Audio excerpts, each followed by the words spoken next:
Mensagens que edificam, ministradas pelo pastor Sidney Ferreira.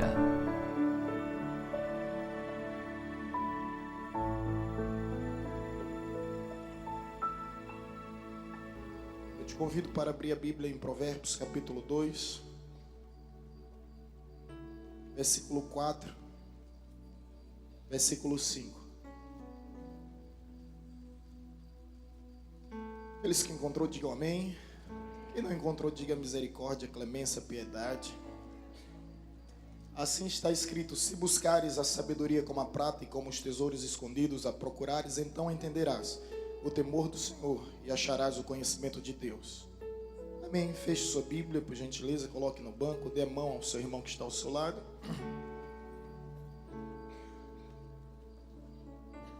Vamos mais uma vez orar, pedindo a Deus que ministre a sua palavra em nossos corações. Eu convido a você a curvar a sua cabeça, fechar os seus olhos, apertar firme a mão da pessoa que está ao seu lado. Você vai orar por ela, ela vai orar por você. Nós vamos orar uns pelos outros. Essa oração silenciosa.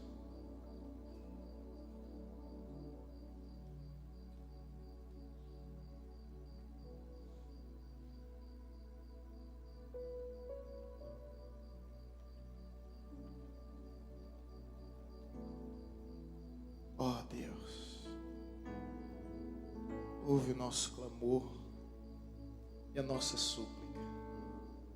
Não somos dignos, mas aqui estamos por amor ao Teu Filho Jesus, que morreu por nós para nos dar vida plena, vida abundante e vida eterna. Essa é a nossa oração. Que o Senhor alcance o nosso coração. E que seja feita a Tua vontade. Em nome de Jesus. Amém. Você pode se sentar.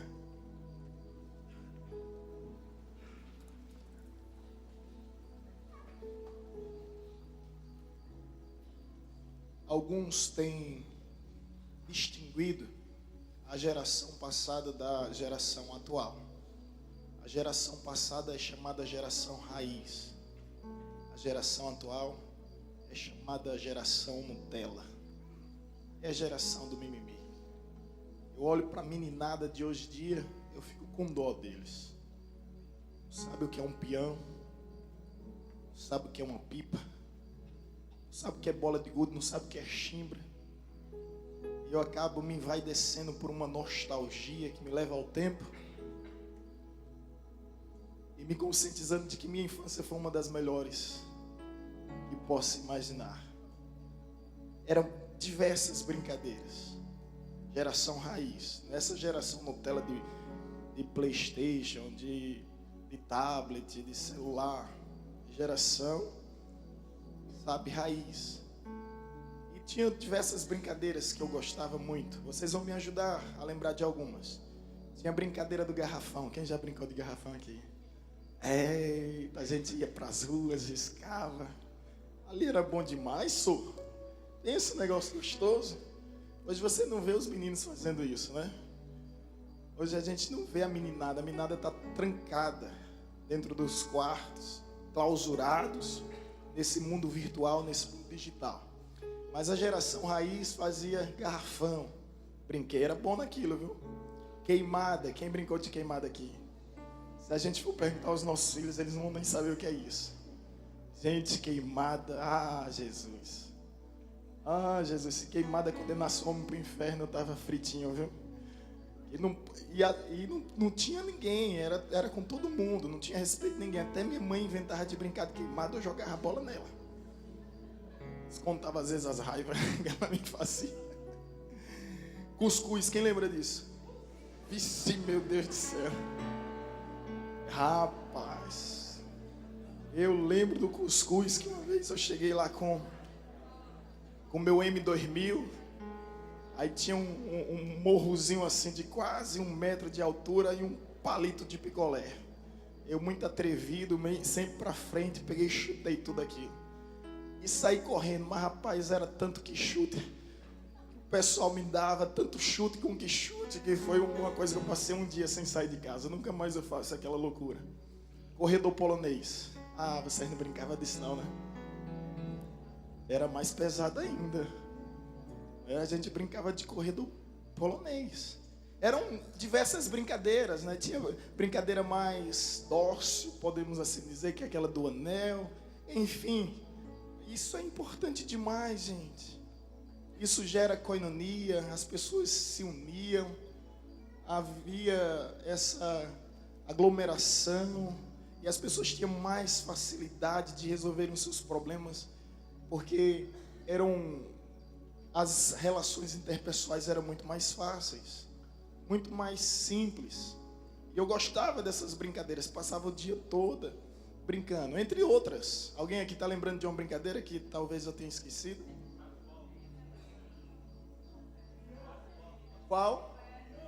Ah, peão, verdade. Ioiô, né? O quê? É esconde-esconde. Sete pedras, olha só, gente. Rouba bandeira, tá vendo aí? Rouba bandeira, deixa eu ver, o que mais? Oi? Elástico. Ah, um dia desses, Sara e Gabriel perguntou: mamãe, o que é isso? Era amarelinho, eles não sabiam o que era aquilo. Oi? O que é isso aí, gente? Ah, sim. Ah, é verdade. Alguém falou, a polícia ladrão, era diversas brincadeiras, como aquilo era gostoso, como a turma se reunia para descascar milho, para colocar na fogueira. Isso era bom demais, isso gerava unidade, gerava, né, até acender a fogueira, tirando essa questão mística, mas aquele momento de estarmos juntos, contando história, ouvindo história, isso era gostoso demais. Entre tantas brincadeiras que eu citei, a que eu mais gostava, sabe qual era? Ninguém disse aqui ainda. Oi? Dagombozi não. Isso é um desenho. Taco bom. Não, até agora ninguém disse. Eu mais gostava. Sabe qual era? Não, pular corda não, Gisela, pelo amor de Deus. Olha bem pra mim, rapaz. Eu mais gostava, sabe qual era? Salada mista não. A que eu mais gostava, sabe qual era? Caçar o tesouro, gente. Eu amava aquilo. Desvendar os mistérios, descobrir os enigmas. Eu me sentia Indiana Jones, literalmente. É tanto que depois eu fui fazer arqueologia. Fiz o vestibular na UNEB, passei. Cursei ainda um semestre, tive que desistir por priorizar a família e o ministério. Mas a gente fez ainda um semestre de arqueologia. Eu amava aquilo. Ali na Rua L tem aquela praça. Rua L aqui, eu morava ali perto do hospital, naqueles apartamentos. E aí fazia aquela caça ao tesouro. E a equipe, eu ficava me sentindo, sabe, um investigador, né, de alto nível. Saía procurando as codificações, desvendar as codificações. Desvendar todos aqueles mistérios. Aquilo para mim era fascinante. E hoje eu gostaria de convidar vocês a brincar de caça ao tesouro. Agora, caça ao tesouro aqui agora, eu já dei as coordenadas. Apresentei a vocês um tesouro de valor inestimável. Eu não me refiro à liberdade, porque a sua liberdade ela pode ser censurada. Também não me refiro às suas riquezas, porque as suas riquezas elas podem ser roubadas. Eu me refiro a uma liberdade que vai muito além, que ninguém pode roubar de ti, que ninguém pode tirar de ti. Eu quero te convidar agora a brincar de caça ao tesouro. Aquilo que é seu não pode ser censurado, não pode ser confiscado, não pode ser vetado. Aquilo que é seu e que você pode ter a garantia de que ninguém vai roubar, de que ninguém vai tomar. E é um tesouro que a Bíblia fala de valor inestimável. Eu já dei as coordenadas. Agora eu vou procurar quem achou. Ih, rapaz. Ih, rapaz. Ih, rapaz. Deixa eu procurar. Oi? Tá quente? É? Tá quente ou tô frio? Muito bem. Olha, tô quente aqui. Olha, rapaz. Se eu ver aqui. Tá frio. Olha, rapaz. Deixa eu ver se aqui tá quente ou tá frio. Tá quente. E ali? Hã? Tá quente. Deixa eu dar uma rodada mais por aí. Tô procurando caça ao tesouro aqui, tá? Elba, e aí, como é que tá a situação? Essa sempre fervendo. Você passou pesca pra ele, foi? Tá quente ou tá frio? Olha, rapaz, a família toda aqui é quente. Pensa, uns crentes quentes. Quente também. Olha que benção. Essas são as coordenadas. Deixa eu ir pro outro lado para o pessoal não ficar enciumado, tá? E aí, tá quente, muito bem. Graças a Deus. Quente, quente. Eu acho que estão passando a pesca um pro outro. Quente. Quente. E aí, irmão, tá quente ou tá frio? Tá mais ou menos? Tá chegando, né? Tá quente. Gente, eu gostaria que vocês fossem sinceros e não passassem a cola pro outro, tá? Jesus está vendo. A pergunta é: quem sabe aqui o livro que o pastor leu no início da mensagem? Muito bem, quem pode levantar a mão? Quem sabe o capítulo? Quem sabe os versículos? Amém. Vamos ver as coordenadas do valor inestimável. Provérbios capítulo 2, versículo 4 e 5.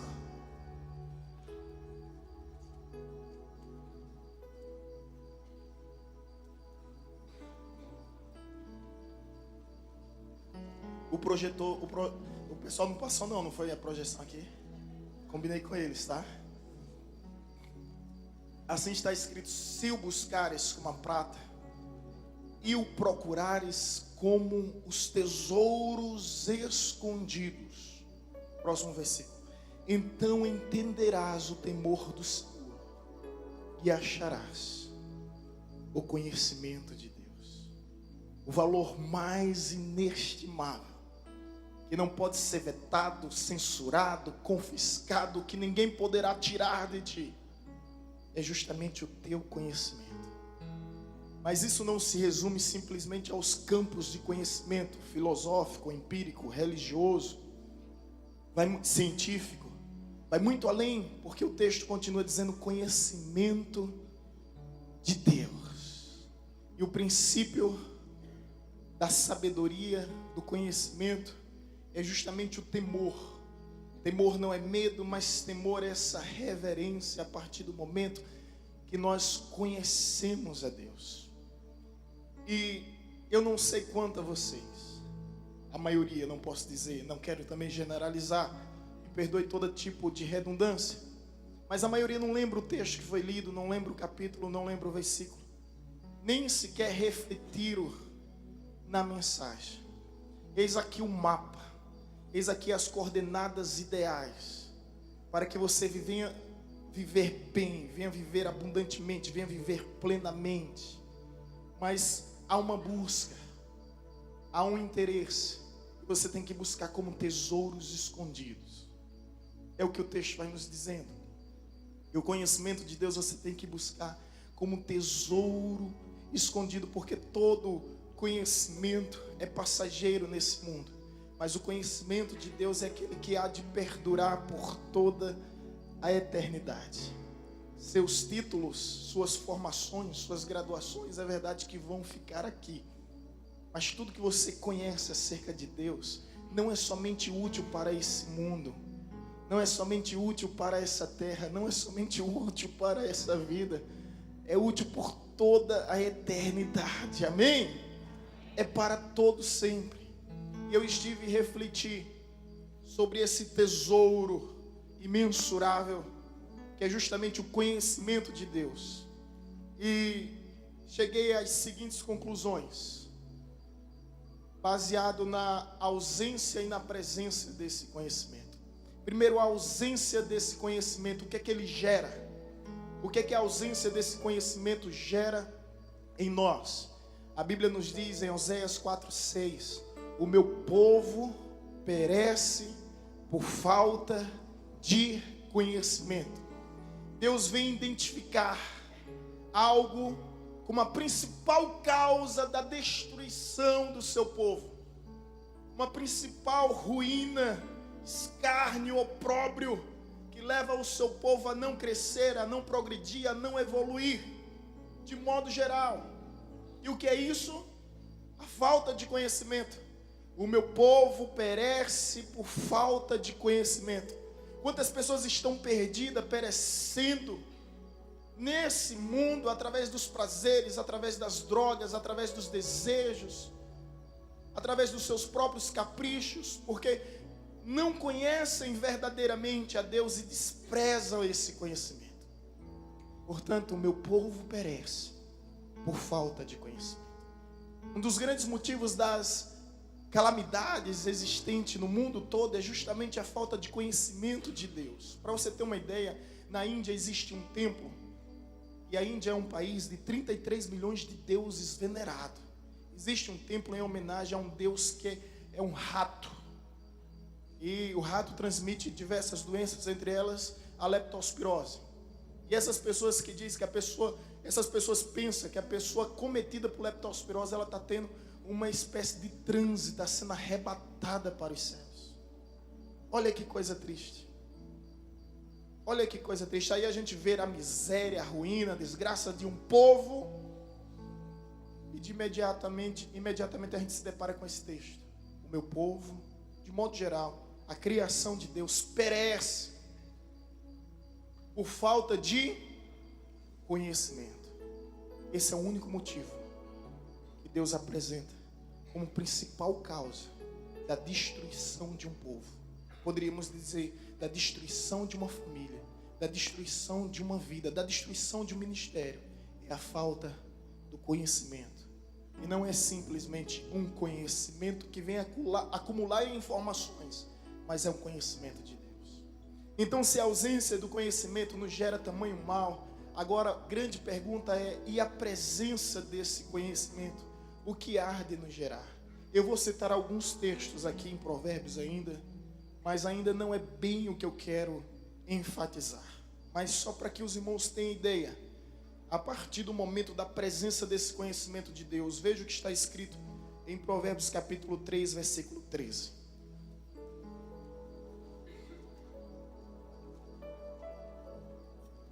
Provérbios 3, 13. É que a Bíblia está dizendo: feliz é o homem que acha sabedoria, conhecimento, e o homem que adquire entendimento. Provérbios 3, 13.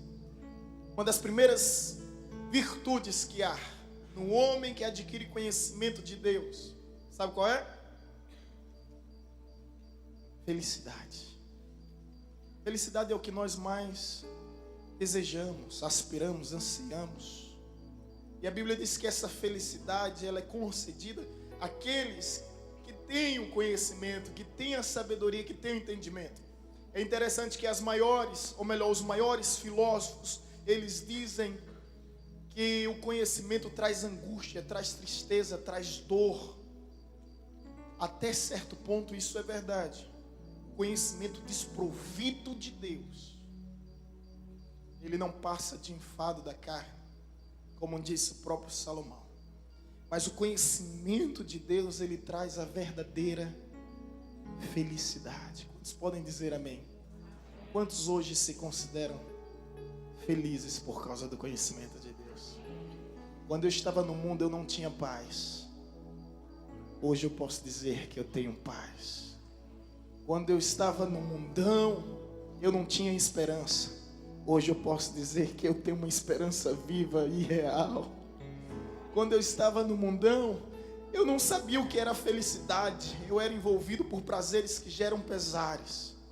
Hoje eu conheço a felicidade, ela tem nome. O seu nome é Jesus. Jesus, Jesus. Ele é a alegria que envolve o meu ser. Aleluia. Esse conhecimento de Deus, ele vai te fazer feliz. Quantas pessoas infelizes, amarguradas, oprimidas, deprimidas. E aqui não existe recursos das ciências humanas que possa trazer a cura. São paliativos e na maioria dos casos não passam de placebos, que vai te trazer uma sensação tão momentânea que é trivial demais. Quantas pessoas vivem de análise de terapias e se tornam completamente dependentes disso, porque não conhecem a verdade, não têm entendimento, não têm sabedoria para viverem a verdadeira felicidade. Sim, ela é possível, basta tão somente ter o entendimento, basta tão somente ter a sabedoria. Essas são as coordenadas para que você venha encontrar a partir de uma busca insaciável, contínua. Você encontrará como tesouro escondidos, você será feliz por causa do conhecimento de Deus. A sua casa, a sua família será feliz. Nos negócios você vai ser feliz. Você vai aprender que é verdade o que já disseram. E se o honesto, ou melhor, que se o malandro soubesse o quanto é vantajoso ser honesto, ele seria honesto somente por malandragem. Você vai perceber que vale a pena trilhar uma vereda reta, sem buscar atalhos. Você vai perceber que a lei do Senhor é perfeita e restaura a alma. Você vai perceber que vale a pena servir a Deus na terra dos viventes. E não há nada que se compare com a alegria de viver em Deus e no conhecimento de Deus. Felicidade ainda não é o que eu quero ainda enfatizar. Por isso, ainda em Provérbios, vamos para Provérbios capítulo 4, versículo 6. Além da felicidade, versículo 6 diz: não desampares a sabedoria, não abandones, e ela te guardará. Ama e ela te preservará. Na minha versão diz: e ela te protegerá. Conhecimento de Deus, ele vai nos proteger. Lembra o que o salmista disse no Salmo 119, versículo 11? Guardei a tua palavra no meu coração para não pecar contra ti. Esse conhecimento nos guarda, esse conhecimento nos protege, esse conhecimento nos livra. A psicologia tenta até explicar isso. Alguns de vocês certamente já estudaram o id, o ego e o superego. O id é como se fosse um demôniozinho, daqueles desenhos de Tom e Jerry. Fica um demôniozinho e um anjinho do lado, né? Vai, e o anjinho vai não. E o demônio vai. E o anjinho não vá. E na verdade a gente vive essa realidade no dia a dia. É o id, que é os nossos impulsos, é o ego, que é o nosso equilíbrio, e é o superego, que é justamente refletindo, ou seja, nos conscientizando. Então, esse conhecimento de Deus, ele vai nos guardar, ele vai nos proteger. Amém? Quantos estão entendendo? Eu posso ouvir um amém? O homem que conhece a Deus, ele tem temor de Deus, ele tem reverência a Deus, ele tem um temor reverencial. Ele não vai escolher determinadas decisões, determinadas opções, porque ele sabe que há caminho para o homem parece reto, mas o seu fim é de morte. E aí, meu irmão, eu te apresento aqui um tesouro mais inestimável. Ninguém vai tomar de você. O tempo, ele não vai sofrer depreciação do tempo. Ninguém vai poder furtar, extorquir, usurpar aquilo que você conhece. De algum modo, o conhecimento é poder. As nações e as grandes civilizações que foram potências mundiais, o Egito, a Babilônia, a Grécia, a Roma, foram pessoas que dominaram o conhecimento. Ainda hoje não é diferente. Dominaram simplesmente o conhecimento, para você ver os inúmeros benefícios do conhecimento. Mas aqui nós nos referimos ao conhecimento de Deus. E eu gostaria de abrir aspas e dizer aos jovens: estude. Estude, porque se você não estudar, a concorrência agradece. Se Deus tiver que abrir a porta para alguém, tenha certeza que Ele vai abrir para aquele ímpio, pecador, seja ateu ou não, que está se sacrificando para ser aprovado. Estude. Se eu tenho que lhe dar um conselho, estude. Você já ouviu a história de dois homens que se ajoelhavam? Eles eram camponeses, homens do campo, e orava a Deus: Deus envia chuva, Deus envia chuva, Deus envia chuva. Só que um, enquanto orava, pedia chuva, ele imediatamente ia arar a terra, ele ia preparar o terreno. O outro não, simplesmente orava e depois ia fazer qualquer outra coisa. A chuva veio. Eu pergunto a vocês, qual dos dois foram mais beneficiados? Justamente a oração é orar, mas ação. Você tem que fazer algo. Não é um versículo bíblico, mas é um adágio popular que é verdadeiro. É verdadeiro. E é interessante que existem teorias bíblicas, antibíblicas e extrasbíblicas. Essa é uma teoria extra-bíblica que não se torna antibíblica. Tem todo um sentido bíblico. Qual é? Faz por onde... Muito bem, faz por ti que eu te ajudarei. Agora não vá sair por aí dizendo: ó, meu irmão, está escrito na Bíblia, faz por ti, faz por onde que eu te ajudarei. Não está. Embora que o sentido é bíblico. A Bíblia diz: esforça-te, tem bom ânimo, porque eu serei contigo. Foi o que Deus disse a Josué, e Deus diz a mim, e Deus diz a você todos os dias: esforça-te, tem bom ânimo, a força vem de ti, o ânimo vem de ti, mas o milagre vem dele. Amém? A força vem de ti, o ânimo vem de ti, mas o milagre vem dele. Faça a sua parte, seja forte, se anime, se reanime nele quantas vezes for preciso. Ainda tem outro ditado que é verdadeiro: Deus ajuda quem cedo... meu irmão, acordar meio-dia, querer que as coisas aconteçam, não dá certo não, filho. Não dá certo, fica até 2 horas, 3 horas da madrugada jogando PlayStation. Geração Nutella. Geração Nutella, geração raiz. Nossa mãe botava a gente para dormir 8 horas da noite, 9, era ou não era? Rapaz, agora a geração Nutella quer ficar... Cuidado, Deus ajuda quem cedo madruga. Ou seja, se esforce, faça a sua parte. Eu quero fechar aqui aspas, mas dizendo: estude, meu irmão. Estude, adquira o conhecimento, porque senão você vai ficar para trás. Os dias são dias de concorrência. Nós estamos aqui ministrando por uma igreja jovem. Quantos jovens ociosos, mente vazia, oficina do diabo. Saia dessa inércia letárgica. Sinta-se útil, vai fazer um cursinho. Não tem emprego, muita gente reclamando de emprego, não tem emprego, busca uma profissão, porque quem tem uma profissão nunca fica desempregado. Já parou para pensar sobre isso? Quem tem emprego fica desempregado, mas quem tem profissão nunca fica sem profissão. Então tem uma profissão que você vai fazer um bico aqui, um bico acolá, você vai conseguir sustentar a sua família. Olha, moças, já queria ir para outro assunto, mas aproveitar a ocasião, né? O ensejo. Olha, moças, cuidado com esse rapazinho aí, viu? Que já passou dos 30 anos e que a profissão dele é filho. Você vai casar com ele, se quiser. Meu consentimento não tem.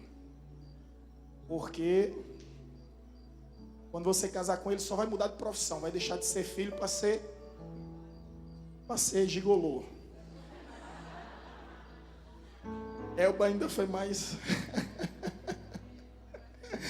Profissão marido. Muito bem, Elba. Profissão marido. Cuidado. Esteja atenta a isso, ó. Esteja atenta. Amém? Fechando aspa. O conhecimento vai te preservar do mal, vai te guardar do maligno. Gente, quantos livramentos Deus tem nos dado. Não é verdade? Por causa desse tesouro aqui inestimável. Aí você evita o primeiro gole, evita o primeiro trago. Você evita um único passo em qualquer outro lugar, porque você conhece a Bíblia. E a Bíblia diz que um abismo chama outro abismo. Então você não cai nessa. Bem-aventurado o homem que teme ao Senhor. Bem-aventurado aquele que não anda no conselho dos ímpios, que não se detém no caminho dos pecadores, não se assenta na roda dos escarnecedores. Antes o seu prazer estar na lei do Senhor, e em sua lei ele medita de dia e de noite. Ele é como árvore plantada junto às correntes das águas, que no devido tempo dá o seu fruto, e cuja as folhagens não murcha. Feliz é esse homem, feliz é essa mulher que teme ao Senhor. Vamos aplaudir ao nosso Deus. Vamos aplaudir ao nosso Deus. Oh, aleluia! O devido tempo dará o seu fruto. No devido tempo. Eu louvo a Deus pelo conhecimento que eu adquiri na minha infância, sabe, gente? São assuntos particulares que às vezes eu evito até citar. Quero ofender ninguém, eu falo de mim, por mim mesmo. Mas eu andava com uma turma que gostava de farra e eu também gostava. E às vezes a gente ia para um lugar que de carreira de cocaína assim, chegava a metros. Parece exagero, mas era assim, enorme. De maconha, de uísque. E todas as vezes dizia, olha, deixa de ser bestão, deixa de ser bobão, deixa de ser cafona. Vai, tu vai experimentar as melhores sensações da tua vida. E o temor do Senhor, apesar de estar no lugar errado, já estava errado por estar no lugar errado. Mas aquele temor de ter aprendido um pouco sequer da palavra de Deus, me impediu de cometer tamanha loucura. Tive problemas sérios com o álcool, com o uísque, seríssimos. Então eu ficava nessa área e deixava a turma com essa. Conversando com minha esposa esses dias, eu comecei a citar, fulano já passou por 6 centros de reabilitação social. 6. O outro perdeu a sua vida. Um perdeu a sua vida fazendo coisas erradas no mundo do crime para sustentar o seu vício. Eu estou falando de playboyzinhos, de filho de papai, camarada que tinha oportunidade de fazer universidade aonde ele quisesse, que os pais iam custear. Outros já têm tantos filhos que não tem nem como contabilizar. E mesmo assim vive nessa vida que envelhece, mas nunca amadurece. Eu disse, o conhecimento que eu tinha da palavra de Deus me guardou e me protegeu de andar nessas veredas tortuosas. É por isso que a Bíblia diz, ensina a criança o caminho do qual deve andar, porque quando ela crescer, ela não se afastará dele. E havia resquícios do temor reverencial no meu coração. Quando eu ia fazer alguma coisa, você tem uma ideia, um dia eu fiz uma coisa muito errada. E quando eu chego em casa, minha mãe teve um sonho do que eu estava falando. Ela disse, senta aí, meu filho. Deus me disse isso, isso, isso. Eu diga quem foi o X9, quem foi o Capoeira, porque eu não acredito nisso, não. Ela começou a chorar e ela disse, foi desse jeito. desse jeito. E a partir de hoje a escolha é sua. Só quero dizer uma coisa: se você fizer novamente essa coisa errada, eu sou a primeira a lhe denunciar para a polícia. A partir dali eu parei. Os irmãos lembram que minha adolescência não era muito boa não, né? Com 15 anos eu estava deitado numa moto a 140 km por hora, fazendo um pega e com 5 viaturas atrás de mim. Foi onde eu caí. O cano da moto ficou por cima do meu pescoço, quase que eu morro. Fraturei o braço, fiquei todo ralado. É uma coisa parecendo aquele zumbi. Já assistiu aquele filme de zumbi? Pronto, era eu ali. Era eu daquele mesmo jeito. E o conhecimento de Deus trazendo sempre, o pouco conhecimento trazendo temor reverencial. Não é esse caminho, não é por aí. Não é por aí, o pouco do conhecimento. E eu vejo o quanto essa palavra é verdadeira, gente. O quanto ela nos guarda, o quanto ela nos preserva. Uma outra virtude do conhecimento, versículo 7 e 8. Capítulo 4. A sabedoria é a coisa principal. Adquire, pois a sabedoria, sim, com tudo o que possuis, adquire o entendimento. Versículo 8. Estima, e ela te exaltará. Se abraçares, ela te honrará. Terceira verdade aqui. Honra. Honra. O conhecimento de Deus, ele nos traz honra. O que é honra? O que seria, gente? Respeito. Dignifica o homem. É interessante que as pessoas, elas pontuam a nossa vida antes e depois de Cristo. E a partir de Cristo, não é só a história que foi dividida, a nossa história também. Elas começam a dizer: ali vai um homem de Deus, ali vai uma mulher de Deus. Existe honra maior do que essa? Se houver, eu não quero. Ali vai um homem, ali vai uma mulher de Deus, porque esse conhecimento, ele gera honra.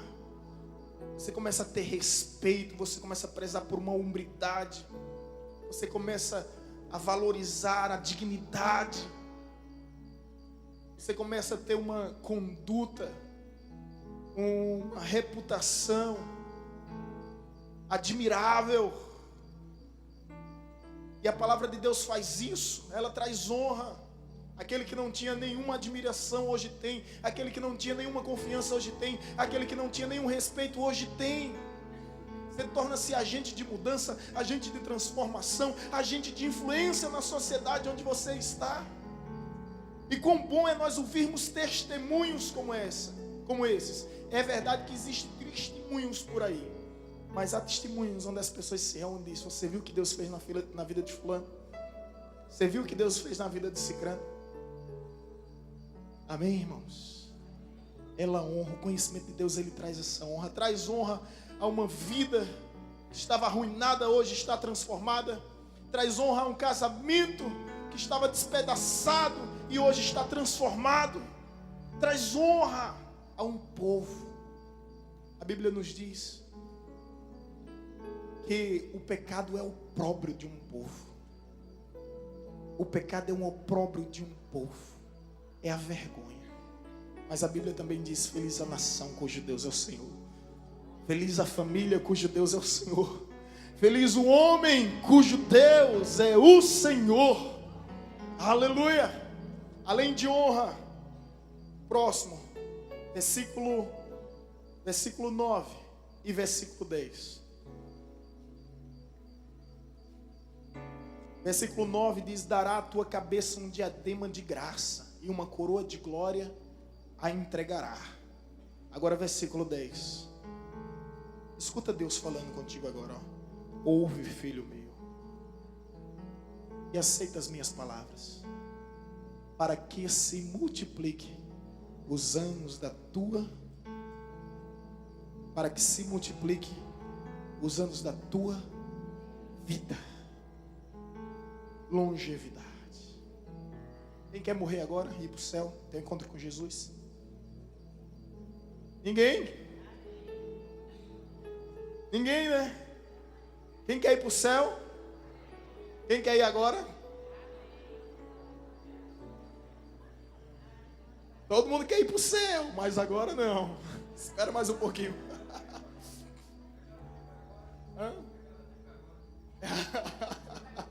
Claudinho está perguntando se é garantido que vai agora. Agora, na realidade nós temos alguns planos para executar, e o apóstolo Paulo diz isso. Se eu morrer, estarei com Cristo, mas para mim é melhor estar aqui, porque eu tenho muito a fazer. Paulo diz isso. Ele tem a certeza que se morrer vai estar com Deus, mas ainda há coisa a ser feita aqui, que só pode ser feita aqui, que só pode ser feita por mim, que só pode ser feita por você. E essa longevidade, ela não se refere simplesmente à quantidade de anos, mas à qualidade. No Evangelho de João, capítulo 10, versículo 10 vai nos dizer que o inimigo, o ladrão, veio para matar, roubar e destruir, mas Cristo veio para nos dar vida, e vida em abundância. A abundância é mais do que o necessário, é mais do que o suficiente. É isso que Deus tem para mim, é isso que Deus tem para você, é isso que Deus tem para nós. Abundância de vida, longevidade. A Bíblia nos diz aqui que a palavra vai multiplicar os anos da tua vida. Os anos da tua vida. Temor. A palavra de Deus que vai te afastar do mal, que vai te instruir para fazer as escolhas certas. Ela vai te dar vida. Quem aqui quer passar dos 80 anos com saúde? Eu já estou querendo chegar aos 100, tá? É verdade, irmão. Quero chegar assim. Aqui tem Reginaldo, meu padrasto. O codinome que deram a ele, né? O apelido carinhoso foi Saradão. Ele está aqui não, né, gente? Está lá fora. Deixa eu aproveitar. Ele tem 63 anos. Ele joga com os filhos, com os netos, com os bisnetos, futebol, e dá show. Você acredita que ele joga melhor do que eu, e passa mais tempo jogando do que eu? Eu boto a língua para fora, fico cansado, ofegante. Quando eu olho o Regis, está tranquilo lá, eu disse, meu Deus, o que é isso? Aí eu disse para Vanessa, olha, eu quero chegar até Regi, até os 60 jogando bola. Aí ela disse, mas Regi anda todo dia na pista, meu filho. Aí eu disse, eu quero chegar aos 40 então. Todo dia ele corre quantos quilômetros, filha? Ele corre, sabe? Todo mundo vê ele sai de casa, vai pelo CPA, depois sobe André Falcão, desce pela Apolônio Salles, passa pela Praça do Milhão, todos os dias, exceto o dia de domingo. Não diga ele não, tá? Que eu falei a idade dele. Ele é o Saradão. Ele vai assistir no vídeo. Saradão, vida. A pessoa está distante de tudo aquilo que compromete a qualidade de vida. Não fuma, não bebe. Quanto é uma cerveja, gente? Hoje? Quanto é uma cerveja? Alguém sabe aqui? Graças a Deus ninguém sabe. Chega a ser R$5 uma cerveja?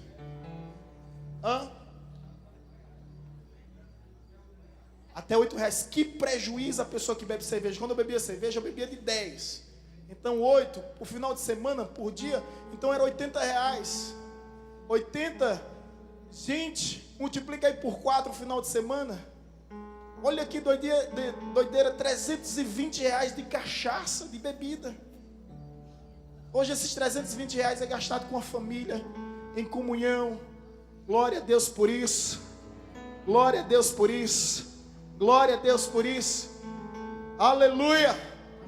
E a pessoa vai, além de perdendo dinheiro, de gastando dinheiro, de rasgando dinheiro, alimentando os prazeres da carne e comprometendo sua qualidade de vida. Além da vida que a palavra de Deus nos diz, olha outra verdade aqui, 2 Timóteo. 2 Timóteo capítulo 2.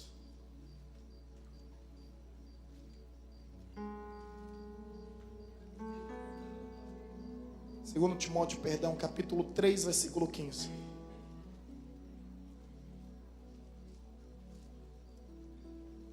Esse é o conhecimento de Deus. Os irmãos encontraram?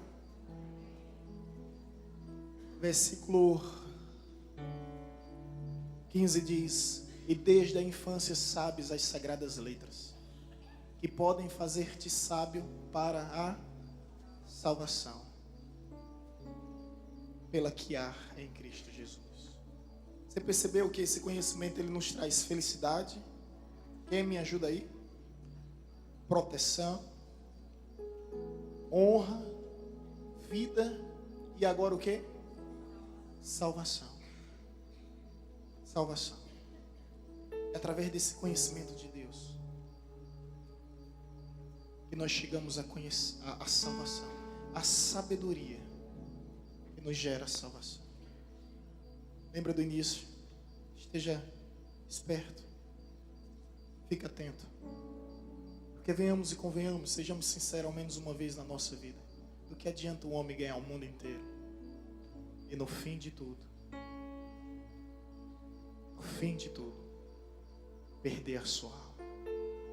Do que adianta ser um popstar,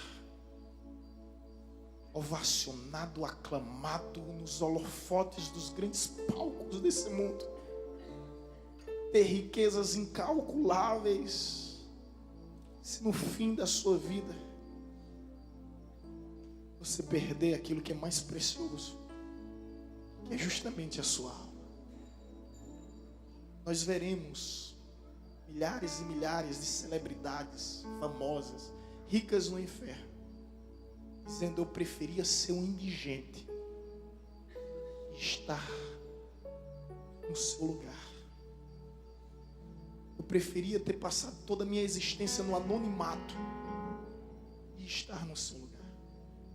E aí vocês vão ver esses grandes astros de cinema, esses grandes maestros do futebol, que se não tiverem o conhecimento da salvação, no fim da sua vida, nenhuma riqueza acrescentará algo de bom. As suas fortunas não passarão de infortúnios.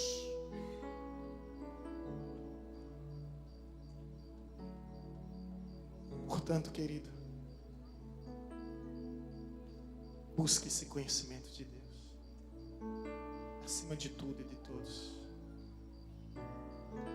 porque Ele é o que vai definir onde vai ser a tua eternidade, no céu ou no inferno, com Deus ou com o diabo. Hoje não se fala mais em inferno, por causa do politicamente correto. O inferno existe, o diabo é real. Essas são realidades escritas na palavra de Deus, e um dia todos nós prestaremos conta com o Senhor. Amém? Por fim, aonde eu quero chegar agora é no que está escrito em João capítulo 8, versículo 32. E conhecereis a verdade, e a verdade vos libertará. Conhecereis a verdade. Os exegetas bíblicos, eles comentam que a tradução, a interpretação verbal, ela nos ajuda muito a entender a Bíblia. Conhecereis no português está no imperativo, não está no indicativo nem no subjuntivo, está no imperativo denotando ordem. Mas no grego, o tempo nominal, ou melhor, a ordem nominal do verbo, ela se encontra no gerúndio. Não é no infinitivo nem no particípio, mas é no gerúndio, denotando uma ação contínua. Um exemplo como esse é quando a gente lê Marcos 16:15, ide por todo mundo. Não é no imperativo, é no gerúndio, indo por todo mundo. Da mesma forma, conhecereis, imperativo, mas o certo é o gerúndio, conhecendo a verdade, conhecendo. Na medida que eu vou andando, crescendo, caminhando, evoluindo, progredindo, amadurecendo, conhecendo a verdade, e a verdade, agora essa verdade, a segunda expressão, ela tem nome. A verdade vos libertará. Essa verdade é Jesus. É aquele que nos diz em João 14:6, eu sou o caminho, eu sou a verdade, eu sou a vida. As ciências humanas não acreditam em libertação, elas não acreditam em ex. É por isso que essa confusão da ideologia de gênero atual, porque eles não acreditam que um homossexual pode deixar de ser homossexual. É por isso essa confusão com aquele juiz que estabeleceu, sabe, o direito da pessoa ser o que ela quiser ser. Simplesmente isso. Mas fizeram aí um negócio de cura gay, toda essa confusão, porque não acreditam em pessoas transformadas, não acreditam em pessoas restauradas, não acreditam em pessoas libertas. Mas, meu amigo, eu vou dizer o seguinte: quem fala mais alto não é Freud, quem fala mais alto é Deus. E para mim o que importa é o que Deus disse. Se Deus falou, está falado. E se Ele falou, conhecereis a verdade, ou melhor, conhecendo a verdade, e a verdade vos libertará. Eu creio em pessoas libertas pelo poder do sangue de Jesus. E se alguém perguntar, prove. Aí eu digo, então olhe para mim. Olhe para mim, que fui liberto de tantas coisas ruins.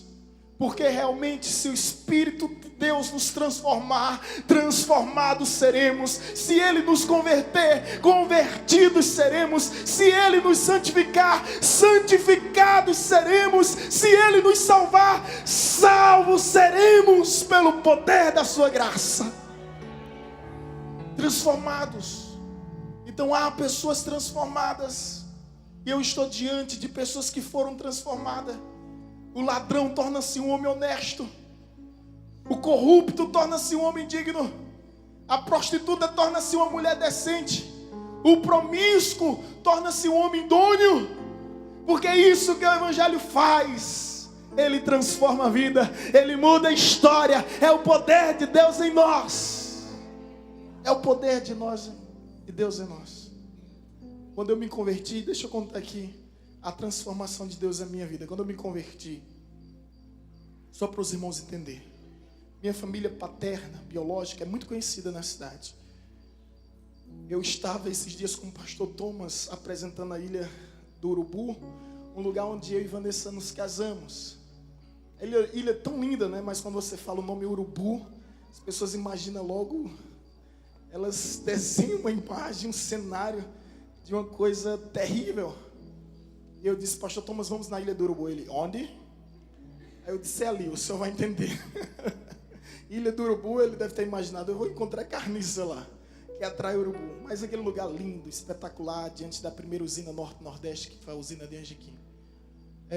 Eu estava acompanhado com alguns irmãos, Flávio Rodrigues e Antônio. Flávio Rodrigues, eles lembram disso. As mulheres começaram a falar de Delmiro Gouveia. Delmiro Gouveia gostava muito de mulher, mas pense num caba mulherengo. E eu disse bem assim, vocês já ouviram a história de Alonso Maciel Ferreira? Tá um homem que gostou mais de mulher do que Delmiro Gouveia. Aí eu disse, quem foi mais mulherengo? Ah, foi Alonso. E esses dias, abrindo aspas aqui, eu falando com minha avó, Vanessa estava nessa hora, eu contei essa história para ela. Eu disse, vó, Alonso só perdeu para Salomão, porque a Bíblia diz que Salomão teve 1000 mulheres, 300 esposas, 700 concubinas. Aí minha avó disse bem assim, perdeu porque morreu jovem, porque morreu novo, porque senão ia ganhar.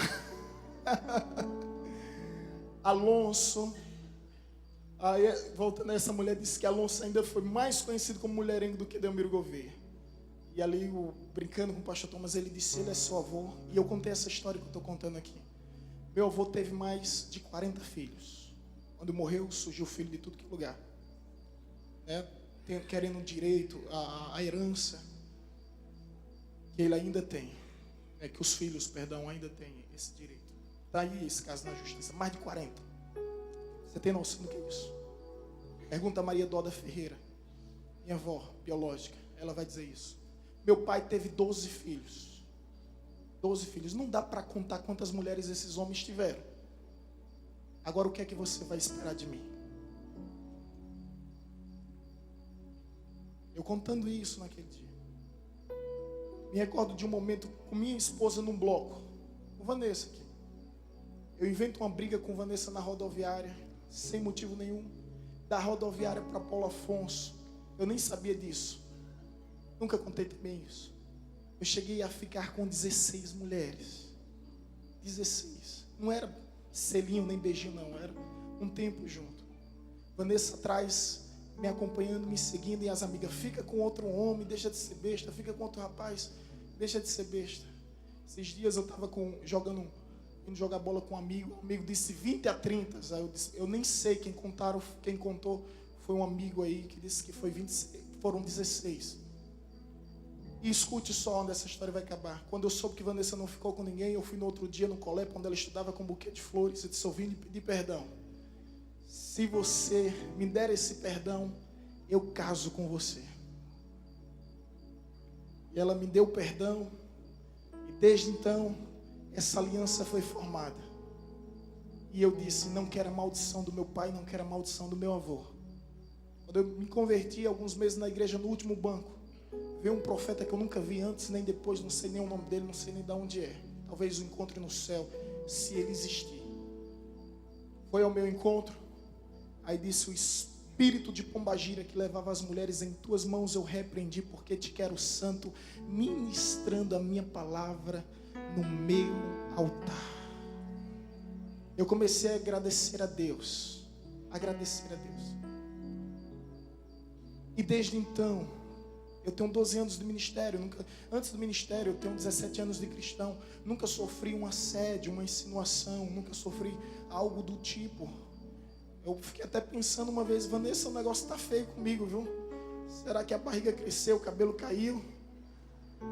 Mas isso nunca aconteceu. E eu agradeço a Deus, é graça de Deus sobre a minha vida. E por que eu estou contando isso? Para dizer que quando Deus transforma, Deus transforma. Quando Deus muda, Deus muda. Quando Deus liberta, Deus liberta. Vanessa é uma mulher de Deus e ela sabe o que ela viveu, o que ela suportou, porque eu não tinha paz nem sossego, gente. Era em tudo que era lugar. E quando não era mulher, existia uns híbridos vindo atrás de mim. Os andrógenos. Eu, Senhor, quero ser abduzido nessa hora. Estou em um lugar, depois Vanessa me vê brigando com um camarada, que eu estou urinando atrás de um palanque, vem um rapaz e diz, ei, vem cá, eu saio daqui, seu miserável. Não tinha sossego, não tinha paz. Eu só estou contando isso porque conhecendo a verdade, e a verdade vos libertará. Deus liberta, Deus liberta, Deus liberta, Deus liberta. Amém? Agora escuta só. Eu quero contar uma história. Um dia, um rei muito próspero, ele escolheu visitar um homem sábio, muito humilde, em seu vilarejo. O rei deixou os seus palácios e o seu reinado. Pegou uma carruagem, colocou os tesouros. Ao chegar na casa simples desse homem, esse rei entregou a ele fortunas incalculáveis. Aquele sábio começou a apreciar aquelas fortunas. Muito dinheiro, muitas riquezas. O tempo se passou. Aquele pobre, simples homem, que apesar de sua simplicidade era muito sábio, ele decidiu visitar o rei. Ele, ao visitar o rei, ele leva um simples presente, aparentemente, um livro de capa preta. Ele disse ao rei, grande majestade, eu venho te presentear com esse livro. O rei abre o livro e diz, uma Bíblia, interessante. Eu te dou tesouros calculáveis, você vem me dar um livro, uma Bíblia. E aquele homem sábio disse, olha rei, existe uma diferença dos dois presentes. O que você me deu, eu tenho que guardar, eu tenho que proteger. Mas esse que eu te dei, esse presente é poderoso para te guardar. Esse presente é poderoso para te proteger. Eu gostaria que agora, nessa hora, Você pegar a sua Bíblia, se você puder abraçar ela como um tesouro que Deus nos deu, de valores inestimáveis. Se você puder beijar agora, ó.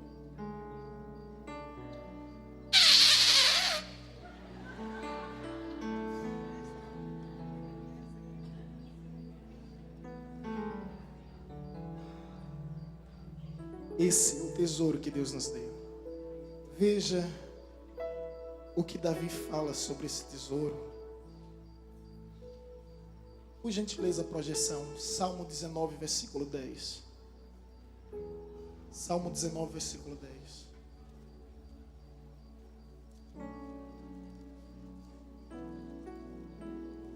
Escuta.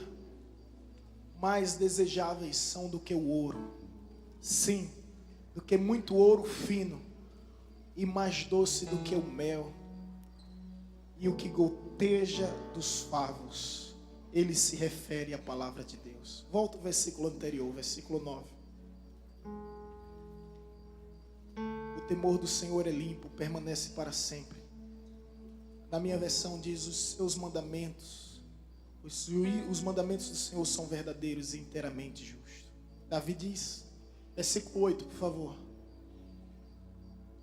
os preceitos do Senhor são retos e alegram o coração. O mandamento do Senhor é puro e alumia os olhos. Agora vem comigo o Salmo 119, versículo 72.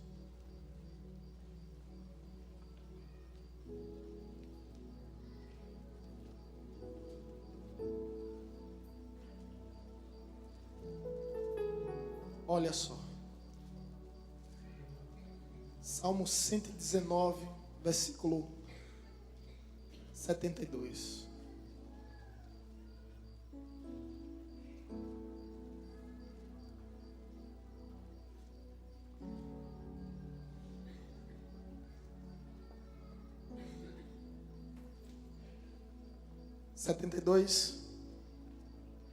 Melhor é para mim a lei da tua boca do que milhares de ouro e prata. Eu lhe pergunto mais uma vez: qual é o valor mais inestimável para você? Qual é o bem mais precioso, se não for o conhecimento de Deus? Amém? Quero te convidar a viver essa aventura na terra. Caça ao tesouro. O mapa você já tem. Se você vai descobrir o tesouro ou não, é uma escolha sua. Vamos nos colocar em pé em nome de Jesus. Vamos aplaudir a Deus mais uma vez.